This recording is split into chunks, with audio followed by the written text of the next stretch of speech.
বন্ধুরা, আলুর চপ বা আলুর কাটলেট বানানোর জন্য আমাদের প্রয়োজন সেদ্ধ আলু। আমি এখানে 4টের মতন সেদ্ধ আলু নিয়েছি। আমি আলুগুলোকে ভালো করে স্ম্যাশ করে নিয়েছি। এবার আমি 3 থেকে 4 চামচের মতন কর্নফ্লাওয়ার দিয়ে দিচ্ছি। শুধুমাত্র আলু দিয়ে এই পুরোটা করেছি। তোমরা চাইলে এর সাথে সেদ্ধ করা চিকেন অথবা সবজিও দিয়ে করতে পারো। দেওয়ার পরে আমি স্বাদ অনুযায়ী নুন দিয়ে দিলাম। এবারে অরিগ্যানো আর চিলি ফ্লেক্স দিয়ে দিলাম। বন্ধুরা, তোমরা যদি ঝাল বেশি খেতে পছন্দ করো তাহলে কুচি করে তোমরা কাঁচা লঙ্কাও দিয়ে দিতে পারো। এবারে সম্পূর্ণ জিনিসগুলোকে হাতের সাহায্যে একটু মেখে নেব। মেখে নিয়ে এর মধ্যে মোজারেলা চিজ গ্রেট করে দিয়ে দেব। আমি একটু বেশি পরিমাণ চিজ ব্যবহার করেছি।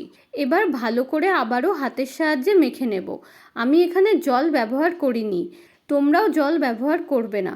ভালো করে মেখে নেওয়ার পরে যখন এই ডোটা রেডি হয়ে যাবে, এবার একে একে আমি হাতের সাহায্যে কাটলেটের আকারে গড়ে নেব।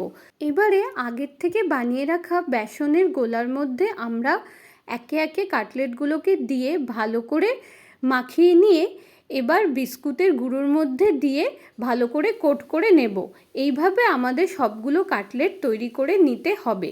এবারে কড়াইতে তেল গরম হলে একে একে কাটলেট বা আলুর চপগুলো দিয়ে ভালো করে লালচে করে ভেজে নেব। দেখো বন্ধুরা, কত সুন্দর আমাদের তৈরি হয়ে গেল আলুর চপ বা আলুর কাটলেট। তোমরা বাড়িতে এটিকে অবশ্যই করে ট্রাই করবে আর কমেন্টে জানাবে কেমন লাগলো তোমাদের। ভালো লাগলে বন্ধুদের সাথে শেয়ার করবে।